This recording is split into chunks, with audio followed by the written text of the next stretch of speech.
সেইদিনাখনি পৰিস্মিতাই ফোন কৰি ক'লে যে তাহাঁতৰ ঘৰৰ ওচৰতে শিয়ালচুক নামৰ ঠাইডোখৰত গৰখীয়া সকাম পাতিছে। গতিকে পাৰিলে এপাক আহিবলৈ ক'লে আৰু এই সকামখনত প্ৰমাণিত হয় মানে যোনে যি মনৰ ইচ্ছাৰে চাকি বন্তি জ্বলায় সেয়া প্ৰমাণিত বুলি কোৱা হয়। গতিকে ছানডে আছিলে আৰু ময়ো গ'লোঁ, পৰিস্মিতাৰ মা আৰু ভাইটিও গৈছিলে আৰু এইফালে আমি চাকি বন্তি জ্বলাই ল'লোঁ। আৰু এইখন এখন পৰম্পৰাগত সকাম হয়, গতিকে এই ঠাইডোখৰত প্ৰত্যেক বছৰে পতা যায়। আৰু তেওঁলোকে খেতি বাতি ভাল হ'বলৈ, গৰু গাই ভালে থাকিবলৈ বুলি এই উদ্দেশ্যে সকামখন পাতে। তাৰপিছত আমি তাতে চাকি বন্তি জ্বলাই মেলি চাহ দিলে, গতিকে চাহো খালোঁ। এইফালে লাল চাহ আৰু মিঠৈ খালোঁ। মিঠৈটো খুব সোৱাদ লগা আছিলে।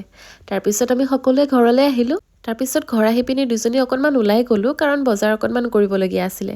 আৰু সেয়া কৰি মেলি আহি আকৌ ঘৰ আহি পিনি দুইজনীয়ে এয়া ভাত বনোৱাত লাগিছোঁ, কাৰণ পৰিস্মিতাৰ মা আৰু দেউতা গৈছে সকামলৈ বুলি।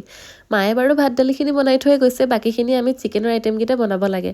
আৰু তাই ক'লে চিকেন কাৰী বনাই দিওঁ ড্ৰাইকৈ, আৰু এইফালে অকণমান চিকেন ৰোষ্ট কৰোঁ। যিহেতু তাহাঁতি নতুনকৈ অতিজি এটা ল'লে, গতিকে তাকে এয়া অকণমান চিকেন কাৰীৰ কাৰণে মই আদা নহৰু গুচাই দিলোঁ, আৰু এইফালে ড্ৰাই ফ্ৰাই কাৰণে মানে চিকেন ৰোষ্টৰ কাৰণে এইখিনি ৰেডি কৰা হৈছে।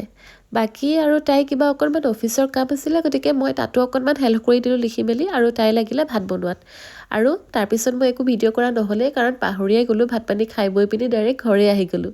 গতিকে এইখিনি ভিডিঅ'ই আছিলে আজিৰ দিনটো, আৰু ছানডে দিনটো খুব ধুনীয়াকৈ আমি পাৰ কৰিলোঁ।